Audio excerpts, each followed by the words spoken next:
Welcome, welcome. Good evening, good morning. Today this topic is emotional for me. And then I'm not feeling quite 100. So please bear with me, but it is well. It is very well. I'm just going to hold on for a few minutes or a minute or two, so that we can get right into the conversation for today. Thank you for watching. I shouldn't forget to say that. Thank you so much for watching.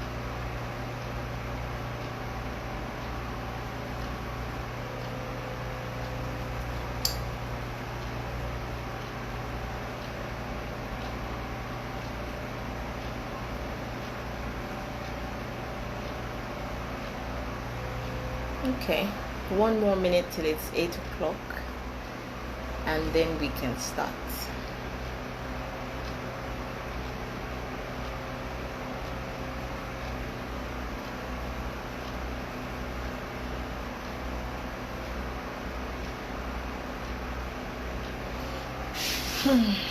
How are you? How has your day gone? How are the children doing? I don't know. Is there any way I can get any feedback at all? We'll see. If you watch this video maybe sometime later, maybe on YouTube or something, maybe you can tell me how you're doing so I can check in with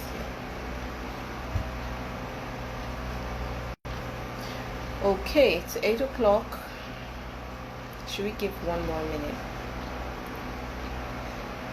Let's do one more minute, so that. But anyways, it'll be on my page, so it can be caught later. All right, let's begin. So today we're talking about predator proofing your child. It's scary the way things are going, especially in our country, Nigeria, where I am right now. It's become so bad. I think it's always been very bad. Maybe it's a bit worse, but I think these days, because of social media, we get to hear, and if you track these cases, if you follow them, you find out that there is at least a few every day of predators taking advantage of children. So it goes without saying that they're among us. Predators are among us. Child abusers, people who assault children, they're among us. And let me say that we shouldn't confuse being a predator with pedophilia. Pedophilia is a psychiatric disorder in which an adult or an adolescent, a young adult, is unduly attracted to children, to prepubescent children, right? So it's a sexual attraction characterized as a psychiatric disorder. So every every pedophile is a predator, okay? But not every predator is a pedophile. So it's good to have a distinction, because very quickly people are quick to label people pedophiles, and so it gives them a reason to hide under the description and call it a mental disorder. It's not always about a mental situation.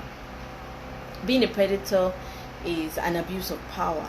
It's about dominance. It's about control.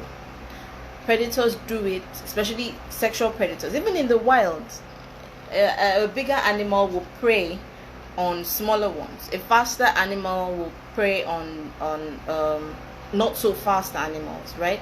Some animals are built for that. They're predators. That's what they are, right? They are built for speed. Their nails are particularly designed for that. They can dig into flesh. They can kill very quickly. That's in the wild. But if we're looking at sexual predators, which is my focus today, it's about control. It's about dominance. Hi, thank you for joining. I'm trying to wave at you. Okay, waving is not possible at this time. But thank you for joining it. So, it's about control. That's what it is. It's not a function of spiritual. That's just copping out, right? They do it because they can, and they do it because they believe they can get away with it, and they prey on the vulnerable. That's what a predator does. They are ruthless exploiters of other people, and sexual predators are particularly worse. Why? Because they prey on vulnerable people. Men, women, children, mentally unwell people, anybody they feel they can overpower, right? They prey on them because, again, it's about dominance. It's about control. They do it because they can, and there's nothing stopping them. There's no one stopping them, right? So really, everybody's at risk. Everybody's at risk. This is something that should concern everyone, and it is something that as a society we should make sure we don't condone. As a society, we should fight it with everything that we have. It should not be okay for someone who is in a position of power over another to force them to do sexual favors because they are in that position of power. People should stop exercising power over others. That's being a predator, right? And a sexual predator perpetrates different crimes such as harassment, assault, showing pornographic materials to underage children, rape, and pedophilia, right? So that's what a sexual predator would be. That's who a sexual predator would be. And it's unfortunate. It's painful. It's an indictment, rather, really, on all of us as a society that these people find children to prey on. It is an indictment. It is a poor reflection of us as a society. It should not be condoned. Behavior like that should not be condoned. If we want a society that works for everybody, that people are not comfortable, children cannot go home from school without somebody lurking somewhere to hurt them, to harm them. It is wrong. It is wrong. And today we're talking about these people, these predators, and how we can better protect our children from them. Now, a child is a gift. A child is a blessing. A child is an opportunity. A child is an infinite resource, right? Human resources, yes. Children. They're a blessing. They're an addition. They're a gift. And we have to do everything that we can to protect them. They are vulnerable. They are at our mercy. Because they are helpless. When they are born, they can't cater to themselves. So we have to clothe them, feed them, educate them, train them, discipline them, and all of that. We must also protect them. If we're unable to protect our children, there's something seriously wrong. We have to do it with everything that we have, to the best of our ability. We need to protect children. And like I said, it's a shame that children are available for predators to take advantage of as frequently as they're able to take advantage of them. It is a huge shame. A huge shame. And everyone has to take this as a personal responsibility. See something, say something. That's what the standard should be. Children should have they deserve to have their innocence preserved. Nobody should just violate a child just because. No, it should not be so. Child molestation is also known as child sexual abuse, and it's a crime involving a range of indecent activities, sexual activities towards children, between an adult and a child. Now, according to the National Violence Against Children survey, it's been established that 1 in 4 girls and 1 in 10 boys would have experienced sexual violence by the time they turn 18. If this is not an epidemic or a pandemic, I don't know what is. 1 in 4 girls and 1 in 10 boys would have been assaulted sexually, touched inappropriately by the time they're 18. It's crazy. It is crazy that this happens in our society. Now, there are different types of child molestation, right? There's defilement, there's rape, there's fingering, there's making a child watch pornography, there's exposing genitals to children, there's indecent touching, there's fondling, there's licking, there's all sorts that constitute molestation to a child. Behavior, inappropriate sexual contact between an adult and a child is child molestation, also known as child sexual abuse. Now, who can abuse a child? The truth, anybody. It is usually assumed that, or when people talk about predators, right, or someone has hurt a child, they say it's an animal. The person is not an animal. The person is a human being, fully in control of their faculties, but they choose to hurt children. They choose to hurt people, right? That's who they are. It's been proven that over 95% of the adults that harm children are people that are well known to the children or to the child's families. So they are not strangers. They are people that are around. They are teachers, they are neighbors, tenants, landlord, grandparents, grandfather, father, mother, mother's friend, mother's colleague, what have you. There is no relationship, and don't even bother thinking about it that, oh, is this likely, is this a stretch? All of these people and more that I have not mentioned have been reported to have assaulted children. So it's not my imagination. These things have happened. Fathers have assaulted their daughters, neighbors, teachers. It's as though children are not safe anywhere, and it should not be so. It should not be so. Abusers are mostly not strangers. They're not. They're people that are well known to the family. Some of them live in the family. An uncle, a visiting cousin, something. It's unfortunate. I should say here now that there is no scenario, there is no way you can spin it, there is no description, there is no angle where a child can be responsible for their own assault. It's not possible.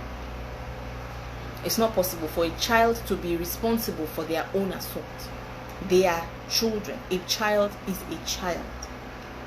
So it is the adult that has the responsibility under the law. Even thinking about it twice. I don't want to say common sense wise, because I've heard cases of why did the child go there? It doesn't make any sense. It is an adult who should be responsible, not the child. Not the 14-year-old girl that wears short skirts. She didn't ask for it. Not the 17-year-old who looks like a fully grown woman. Children grow fast these days. Not that girl who has gone out with her friends, who is coming back home at 8 p.m. She didn't ask for it. And that's why countries that are civilized, yes, countries that are civilized have laws in place that protect children, that hold the adults responsible. So, for instance, say an 18-year-old boy or a girl is found guilty or has pleaded guilty to messing around with a 17-year-old child. Note that I said boy or girl, and then the 17-year-old becomes a child, because under the law, the 17-year-old is a child. is not supposed to have sexual contact in countries where there are clearly stated laws. Sometimes cities, sometimes states. In some states it's 16. If you touch a child below 16, you're done for. The law will handle it, whether the parent wants to press charges or they don't feel like it or whatever. The law takes care of it. The laws are in place to protect the children. So as a parent, if you have a child that is going abroad to study, you may want to have this conversation with them. I didn't know will not count. He's my boyfriend, she's my girlfriend will not count. Once you are found guilty of messing around, indecently messing around with a child under the age of consent, you could be registered. The child could be registered in the sex offenders register, and they're what is it now? I'll find it. The child the child's name could enter, their record would be open for anybody to see. So they're trying to get a job, they're trying to get into an Ivy League school, somebody runs their name in the sex offenders register, the name is right there. If the sentence is for a period of time, then maybe for 5 years they're on probation. So such a child has a ceiling on what they can do because of choices, because they can say they didn't know, but the law it doesn't care about that. So you want to talk to your child. Children are off limits. No sexual contact with children. Again, these things happen in countries where they are civilized. I think it's high time we got civilized. And nobody's going to fight for it. We are going to have to fight for it. Children are endangered. People who cannot get adults like themselves to agree to relationships with them target children. It should not be okay. There is no circumstance where it should be okay for children to be harmed so conveniently and so easily. These people don't even hide. And then they have people who support them, who say things like they should be helped or put away, helped on the streets or helped under lock and key. Why are children so easily accessible to predators? Why? I ask that question all the time. How? Are people looking away? Let me not go off what I've put together this evening. Predators look for opportunities. So 5 minutes may be too long if a child is available to them. So we have to keep an eye out. We have to watch. We have to be watchful as parents, as guardians, people responsible for children. These people are ready to pounce at a moment's notice. So it's on us. That's the job. We have to be watchful as parents. Again, the idea that the predator will look like a monster with 2 horns or look unkempt or untidy. No, they walk among us. They hide. These predators hide in plain sight. So we have to be careful. I'm not saying suspect any and everybody, and I'm not saying don't. I'm saying be watchful, be careful.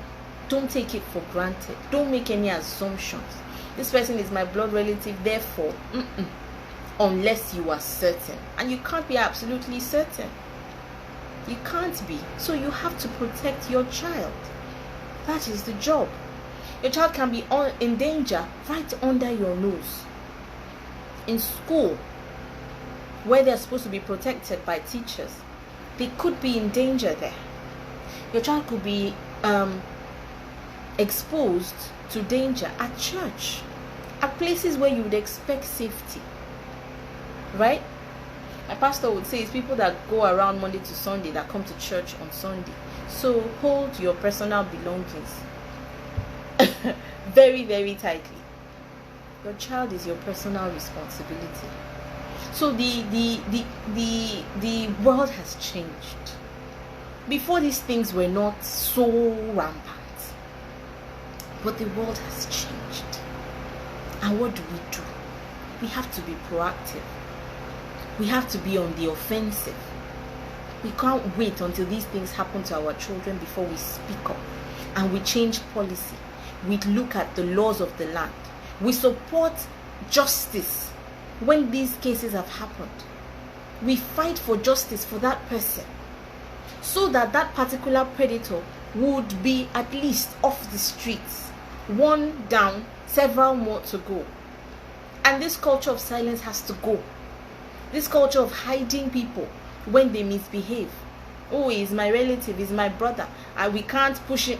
Oh, that's why the law exists. And that's why Lady Justice, her blindfold is intact. The law is blind. It doesn't care whose ox is God. Once the person is found guilty, the person faces the music. That is how we can develop as a society. Once bad behavior is consistently punished, then it sends a message to the rest of the population that this one, don't go there. Don't do that. If you do that, this is a guaranteed consequence. It's the same way we teach children to help them learn replacement behavior. When they do something that is not okay, there is an agreed consequence and you follow through. That way they learn not to do it again. So if we don't do that for adults who are hurting children, then what's the point? But we must. We have to. How do predators hunt? Predators groom. That's why I said that predators are people around. They are not strangers most of the time. At least 95% of the time. And they groom. They form relationships. Now, grooming, where's that definition? Right. Grooming has been defined as gaining the trust of a minor with the intention of sexual activity with them. That's grooming. They befriend children. They get people or the child's family. They get them to be comfortable around them. They put them at ease so that people's antenna, they are not heightened. So they relax. The predator is waiting for you to relax. You cannot relax. The predator has to be aware that you are on your toes. That is the job. That you are conscious, you are watching. You are not going to relax. Say with me, I'm not relaxing. Right? So that is what the predator does. They lower inhibitions. They get the child comfortable around them. Spiritual leaders do this a lot. Ask the child to come and see me. No supervision. No shape work. No. Not anymore. Teachers, people that have some kind of authority figures around the home, at school, they can groom the child such that everybody is relaxed that, okay, this person has the child's best interests at heart. No. Not in all cases. Sometimes these people can be predators. Predators also use baits. They use emotional baits. If you like me, am I your friend? If I'm your friend, then you will do this. Part of getting them comfortable. They can use gifts, buy the child toys to gain their trust. Predators also use money. They see a child in financial need or distress, they offer them money. Some of them not even because they see them in financial distress, but offer them money. Sometimes they use familiarity. It's still an aspect of grooming. What are the warning signs that you should look for as a parent? Again, not for you to be fearful, but prepared. My goal today is to arm you with information so that you are watchful, so that you are looking out, so that you're on top of things, so that things don't get past you, and so that ultimately your child is safe. Your child is safe. So, when someone is keen on isolating your child or a child, the person is interested in having the child by themselves. So the person wants to go somewhere. Can I take your child? Or will so and so follow me? Be careful. Be careful. Why does this person want your child alone with them? Why? Be careful. This child or a child feels uncomfortable when they see a particular person. They get uneasy. Sometimes the child will instinctively reach for you. Sometimes the child would move close, kind of a little bit of a snuggle. Interrogate it. Ask. Hug them. Let them give them that comfort that they desire at that point in time. But talk to them later. Why did you do that? Are you okay? Is everything okay? Is there something you want to talk to me about? Have a conversation. It might be a pointer. Maybe the person has attempted something before, or the child is uneasy around.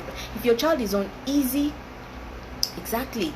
If your child is uneasy around somebody, this culture of come and greet or hug this person, don't push your child to be hugging people randomly. There is no need for it.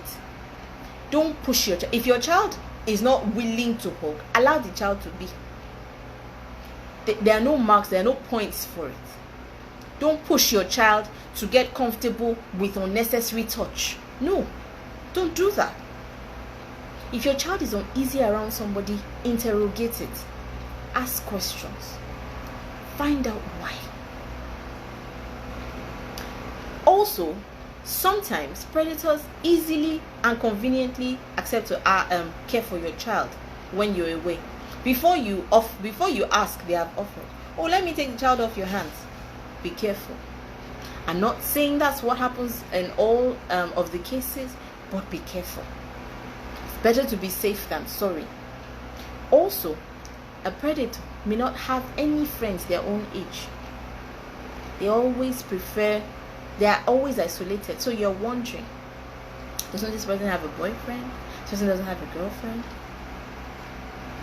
They may be getting their sexual needs met from children. Be careful. Keep an eye out. Predators also test boundaries, right? Physical boundaries. They may hug a child for too long. They may touch a child in a way that is unusual. Maybe in certain parts of their body, sensitive parts of their body. Or just hug a child and hold on to the child for a second too long. You will know, you will sense it, that this person is not it. The person may not have done anything yet, but if the person had a chance to, they would. Be careful. They're always asking their children to come and sit on their laps. Unnecessary physical touch. And they sometimes make suggestive, inappropriate sexual jokes around children. She's my wife. Oh, what I'm going to nasty stuff. If I cut this one, what with children? May not be your child, but other people's children. Or they point out parts of a child's body in a sexual manner. Some people are so crude about it that they would describe a child's backside. Be careful of those people. It may be pointers to what they're capable of. Also, predators can be hard on children, if on a child. Maybe it is in a home situation, right? So when they want to correct the child, they are extra harsh. The child has done something almost negligible. They are extra firm and they're extra harsh. Interrogate it. Why? Maybe this person has tried to get the child's attention and it's proving difficult. The child is proving difficult. Maybe that's why they are harsh. And they begin to exhibit controlling behavior. Go and do that. Go and do this. I saw you talking with a boy, maybe a young teenager. Why are you interested in whether she's talking with a boy or she's not talking with a boy? Why is this person so invested in that conversation? Interrogate it. Wonder why. Ask questions. Don't sweep it under the rug. What can you do as a parent, as a guardian, responsible for a child, to protect your child? Education. Educating your child is critical. Sex education begins from when a child can articulate words, right? They can listen to instructions and follow instructions, and they can sound things. That's when sex education begins. Ideally, maybe under 2 or from age 2. And the first lesson is identifying parts of their body. That is the first lesson. That's where the journey of sex education begins. That is the rudimentary level. Identifying identifying parts of their bodies. And please, when teaching your child their sex organs, Don't give it a funny, interesting, cute name. Call it what it is. Vagina, penis. There's nothing extraordinary or special about those parts. It's a cultural thing where you don't mention body parts outside. A lot of people are not having sex, but our population is growing geometrically. We're very, very, very spiritual people. We don't talk about those things. But children are being born every day. It's not necessarily IVF, if you know what I'm talking about. So, tell your child exactly what that organ is. It's like the eye or the arm. There's nothing fantastic about it. Let them know exactly what it is. Don't make it one special. Don't attach too much importance to it. So that if a predator touches them there or attempts to touch them there, they can tell you exactly where the predator touched them. They can tell another adult if you are not close by. This person tried to touch my vagina. This person tried to touch my penis. This person tried to touch my breast. And all parts are private. It's gotten to that point now. All parts are private. Everybody should respect other people's bodies. Every part is private. Lips, everywhere. Nobody should touch anybody. Keep your hands to yourself. Okay? I understand little children in school will need to be cleaned up by nannies and other people. So you want to explain, if your child is at that age, you want to let them know that, okay, it's okay for the clean up lady or your teacher to help out and help them identify what indecent touch is. So be clear with your child. Have an immigration policy in your home. People should not just drop by. Random people, family, whatever, should not just drop by without warning. 1, 2, without a conversation. People that you don't know well, that you cannot trust, should not just land in your home where your children are present and sleep over and get comfortable without a conversation. If someone is visiting you for the first time and you sit the person down and you say, these are ground rules, this is what we do here, this is what is okay, this is what is not, that action puts them in a place of caution. People are serious. Chances that they won't even visit again, and that's okay. That's fine. You are protecting your children. So have guidelines. This is what we do. Before we allow so and so person or somebody to sleep over, this is what we do. When you have gone to bed, except you you sleep with your children. Even when you sleep with your children, once you are asleep, you are asleep. So you want to make sure the environment that your children live in is safe. Protects them. Discuss with your partner, the person you live with, that you're raising the children with. This is what is okay, this is what is not. If somebody is have an agreement. So it's not new. It's not that when that person comes, that's when you now be. Have an immigration policy.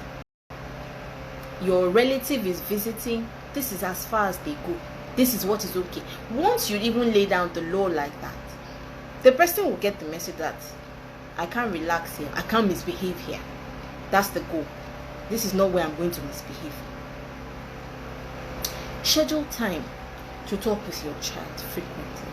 I can't emphasize this enough. Have frequent conversations, unhinged conversations with your child. If it's possible for you to set an alarm that will remind you, if you go to work, you live in a city like Lagos, you return late, if it is every weekend, that you would have the time during the day when the child is awake.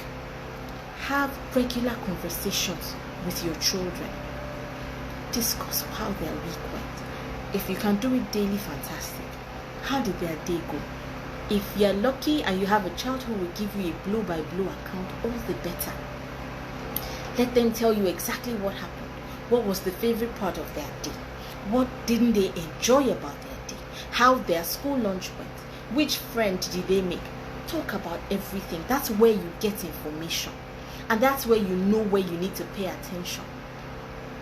When you have those conversations, then they mention this and somebody did this. And you're like, oh, okay. So tell me exactly, how did that happen? And then you know. The child may say it without even realizing that something has happened. But you as the parent, the information will help you realize that, okay, I need to have a conversation with this child's teacher. Maybe the child is getting bullied. Maybe another child is trying to touch the child inappropriately. Your child might mention it without even thinking anything of it. Talk with your children. We're still going to get to the part where you should make them at ease with you. Okay, that's the next thing. Cultivate your child's self-esteem. Let them be comfortable with themselves, in themselves. Let them be comfortable with their bodies. Let them be excited about themselves, right? On their own. Fill their attention tank. Okay? Exactly. That's how to better know the child. Thank you. Fill their attention tank. Help them know themselves and be comfortable in themselves, so that when somebody comes and says what is not, they recognize that that's not it. That's not accurate. Right? Build rapport with your child.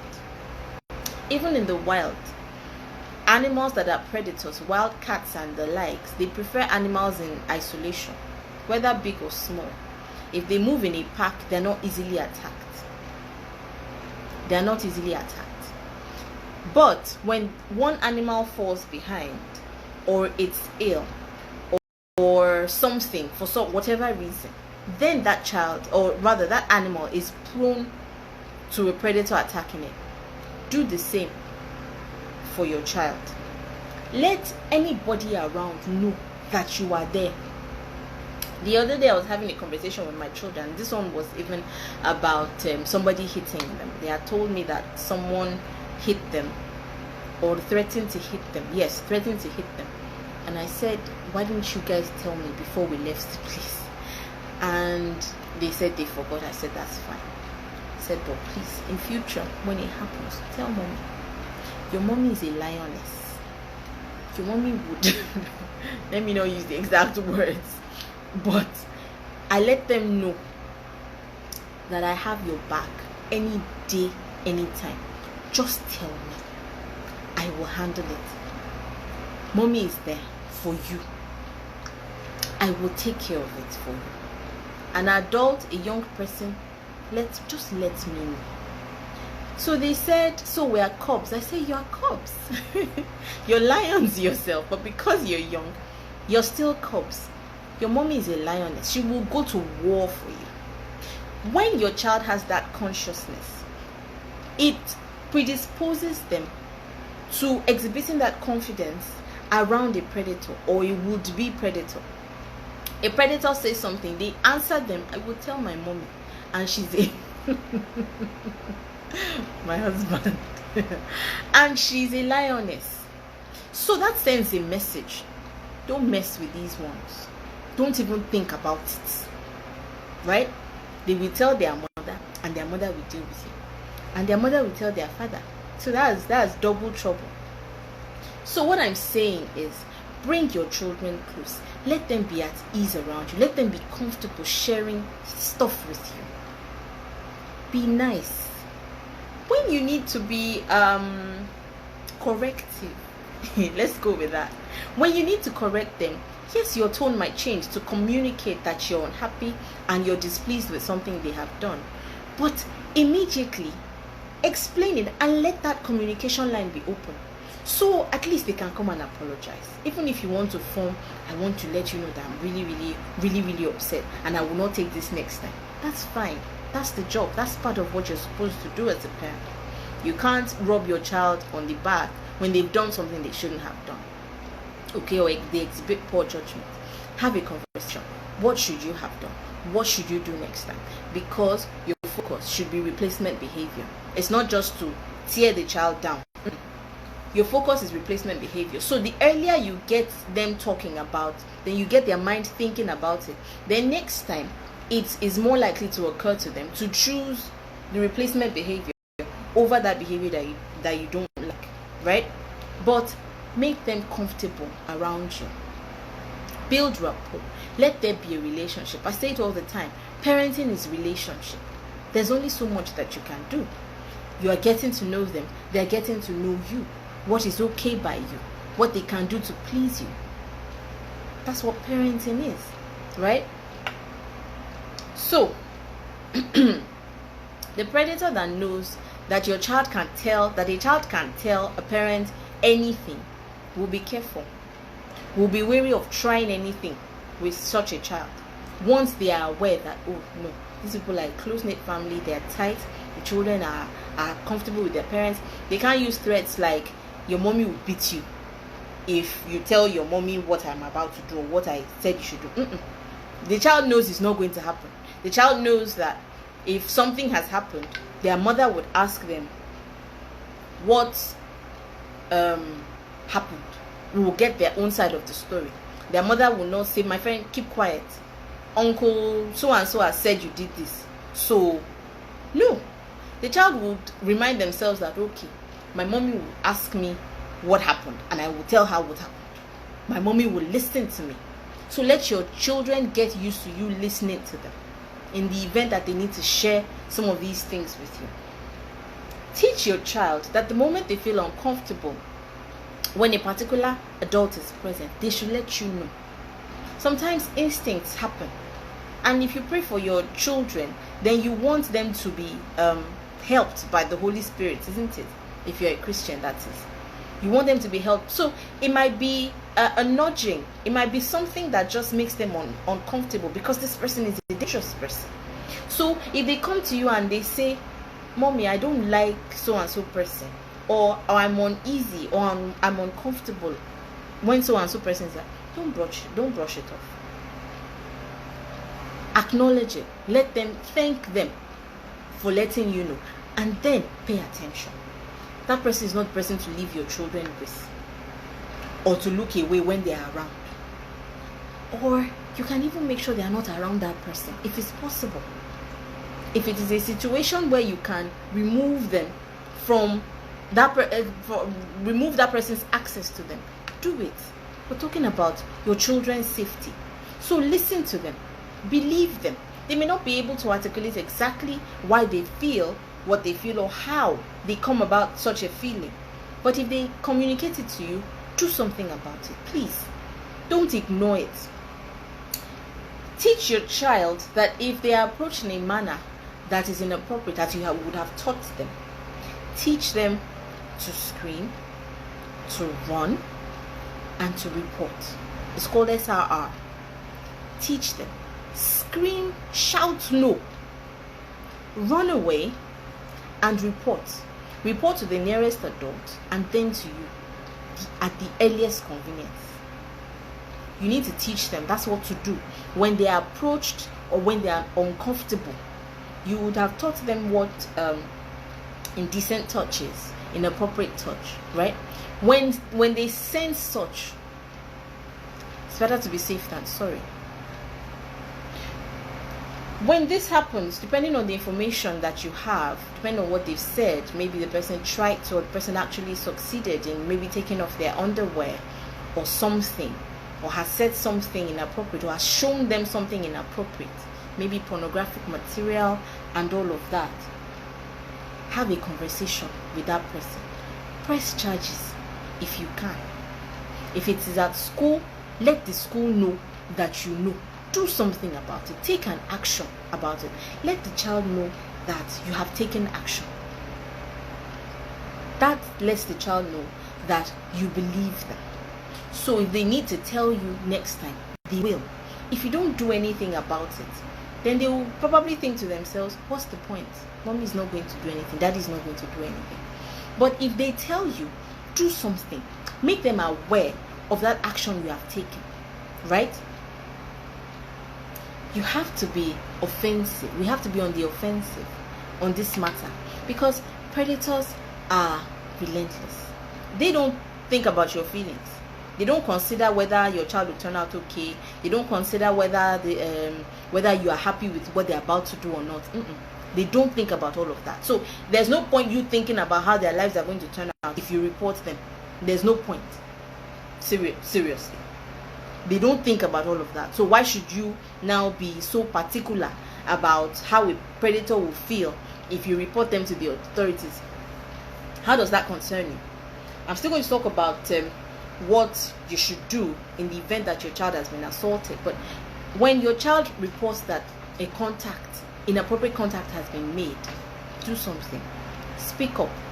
If you can talk to the person lives with you or something, let them know that you know and that you will not have it. Remove access to your child for that person. It's important for the child's psyche to know that you will get up and do something. I should also ask that you should thank you, welcome. I should also ask that you should keep an eye out for children around you. Every child deserves their innocence preserved. No child deserves harassment or rape or molestation. No child deserves that. So if you see something, say something, right? Don't ignore, don't look away and say, what's my business? Look out for children around you. I say this a lot, that see, you don't know where your child's future boss, neighbor, teacher, or spouse, or what have you, is being raised. So we all have to look out for children, right? Because at the end of the day, it comes back to bite us. It affects society, the way we handle children around us. A society that doesn't take care of its vulnerable, it's a shame. It's a shame, but it's on all of us.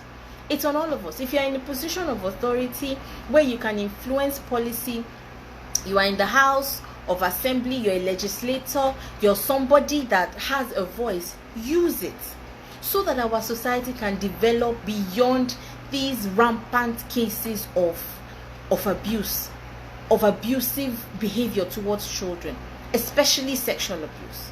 It's particularly painful, again, that children are available for these predators to have access to as often as they have access to them. It is sad. It's unfortunate. But let us do something about what we can do something about. So speak up. When you feel a child has been assaulted, there are lines in Lagos, I know.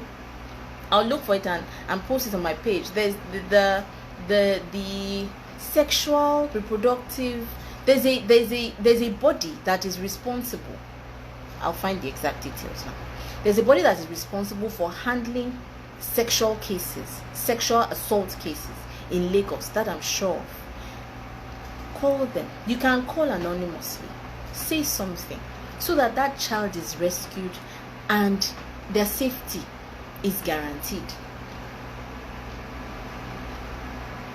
Believe your child when they tell you something. Don't ignore. Don't tell them, keep quiet.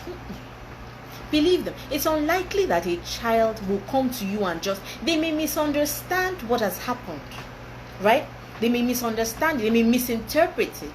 But if they come to you and they give you information, acknowledge it. Thank them for letting you know, and let them know that you will do something about it. If it requires an explanation, after you have confirmed what indeed happened, go back to the child and explain that, oh, okay, this person didn't mean to do that. This person should not have done that. Apologize if you need to the child, but communicate to the child that you are available to listen. You are available to listen, and you take what they tell you seriously. Finally, pray. Pray. Because at the end of the day, what you can't do, it is God that can do it. I'm Christian, so I will pray. I will pray that the hand of the Almighty covers you and covers your children. That your children are kept safe in the hollow of the hands of the Almighty. That they will go to school and return in safety. That they would enjoy the covering of God. That His light will shine so brightly around them that all will be well with them. All will be well with them. What are the possible signs, possible effects of child sexual abuse? The child could grow up to become an abuser. Some of the children that hurt, yes, thank you, absolutely, yes, we cannot hide them anymore. Yes, thank you. So the child could become an abuser. Some of these abusers, especially the adolescent ones, who are just barely children themselves, some of them have been abused. Some of them have been activated sexually too early, so early that they can't control the urges. Some of them have been exposed to pornography that they just feel they don't understand what's going on in their bodies, and they feel they need an outlet for these urges, right? And they need a release, and they find the nearest child, right? That's some of the dangers of sexual abuse. Much like a child who has low self-esteem can be bullied and can become the bully, right? It goes both ways. So we say self-esteem in a child is priority, because either way it's a problem, right? It's a problem, and it's an unwanted consequence. A child that's been abused can slip into depression. They can become so withdrawn, they can become so sad, because they don't understand. They know something is broken and they can't articulate it. Probably they will tell an adult, and the adult will say, what do you know? You get? So most of the time, prevention is better. Let's make sure it doesn't happen, right? If it happens, it does happen, but let's make sure it doesn't happen. It's better for everyone at the end of the day. A child that has been abused can have suicidal thoughts, can think of ending it all, because they don't just understand. Some of them are repeated victims of abuse, so they feel they are broken, they feel there's something wrong with them, and they are wondering, why me? Why all the time? And they have nobody to share this burden with. They have nobody to lift this burden off their back, especially when children don't get justice, when they've been hurt and there's no justice for them, and they see the abuser. It is demoralizing. It is demoralizing. It will hurt anybody, right? Especially children who are so fragile and still dependent on us, and then the parents are doing the best they can under most circumstances, but we need to do better. A child can be filled with guilt. They may think it's their fault. They may think there's something they did to deserve it, right? A child would have damaged self-esteem. They will feel broken. They will feel used. They will feel empty, right? Psychological trauma and infections. Most of them, a number of them, don't have cures. They can't be cured. An STD like HIV, that's it. Once they have it, they have to manage it, right? An abused child, yes, finds it difficult to trust. They don't trust the adults around them. Everybody is a potential source of harm to them. How do you expect someone like that to go through life and still be okay, right? And we wonder why adults around us behave the way they do. Some of the issues that people have as adults were caused when they were children. And these things can be avoided. In the event of an assault, right? Let's look at possible signs of abuse. Isolation, a child just steps away. A child that, a change in personality. A child that usually would be full of life, would be interested in things around them, they just want to be by themselves. You want to interrogate that. Why? What has changed? Has this child been abused? A child like that will suffer from anxiety. Everything they'll be jumpy, right? Because of the trauma. Sometimes they would have poor grades. It will reflect at school. They can't focus on their books. And if it's a teacher figure that has hurt them, then they see every teacher as a potential abuser. And so they can't focus. Sometimes they are just thinking about it. They are lost in thoughts, and they are confused, they are hurt, they are broken. Sometimes children regress, right? Developmental milestones that they have crossed in the past, they just start exhibiting it again, right? Maybe, yes, exactly. An unusually withdrawn child is a cause for concern. Yes, a child that is boisterous and happy suddenly becomes withdrawn. You want to find out what's going on. It could be puberty, but then it could also be abuse. But you want to find out and see how you can help that child. So yes, about the retrogression, a child can suddenly start bedwetting, and you are wondering what's going on. What has happened to this child? This child didn't used to wet the bed before. This child is older than this. What is going on? You want to interrogate what has happened to this child. Now, in the event of an assault, if your child has been assaulted, I'm so sorry this has happened. I wish it didn't, but I'm sorry. I sympathize with you. I'm sorry that your family and your child have to go through this. It's not your fault. It's not the child's fault. Again, there is no way, there is no scenario, there is no weaving there is no manipulation, there is no way you can look at the story that you can say it's the child's fault for their abuse. Once a child is below the age of consent, the adult takes full responsibility. All right. So I'm sorry this has happened, and my heart goes out to you for this unfortunate event and this violation of your child. First of all, get the child checked out at a hospital. Take the child to a competent medical facility. Let them check the child over.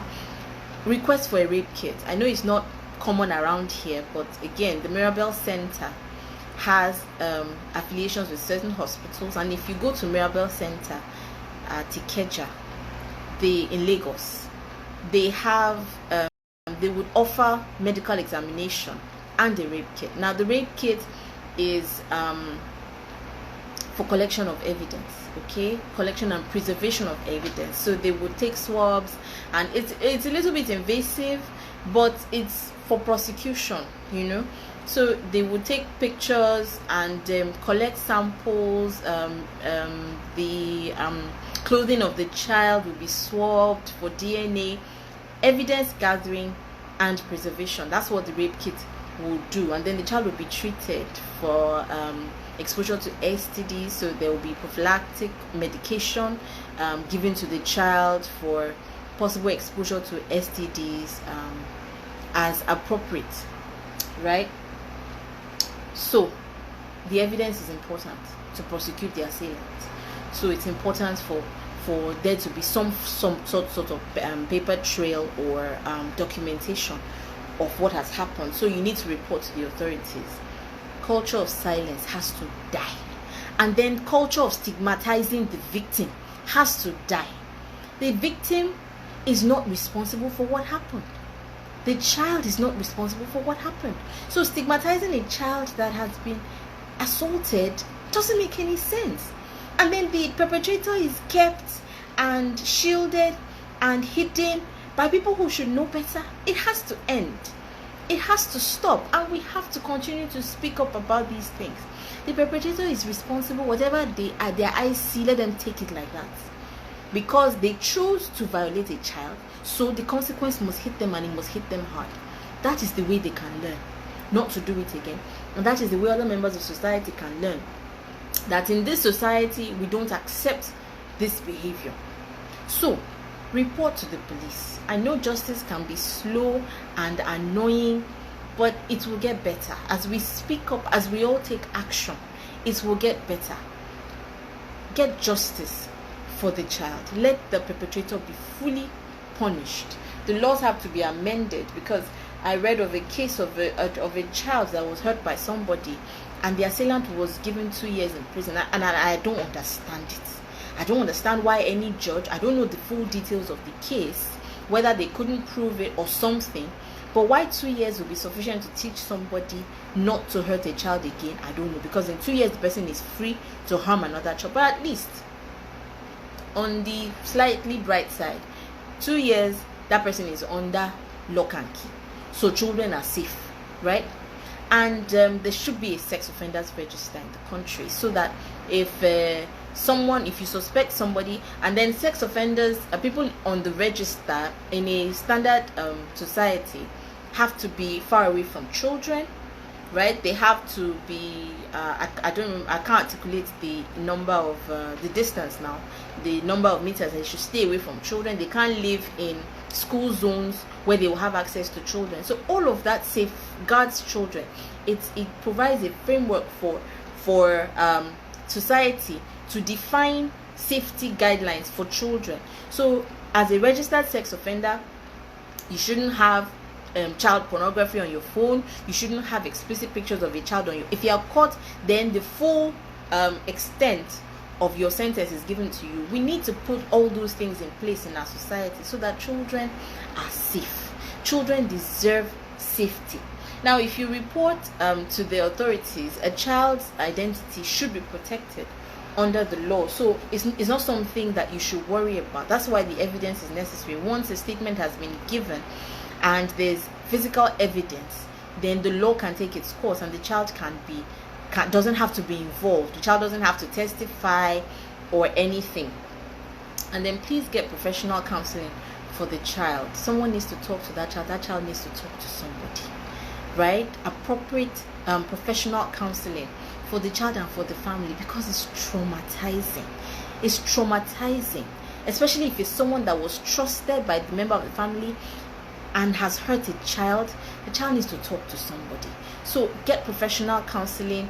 Let them review the conversation with the child, what has happened, how the child can begin to move past it and heal from it, so that this child doesn't have to deal with this in future, right?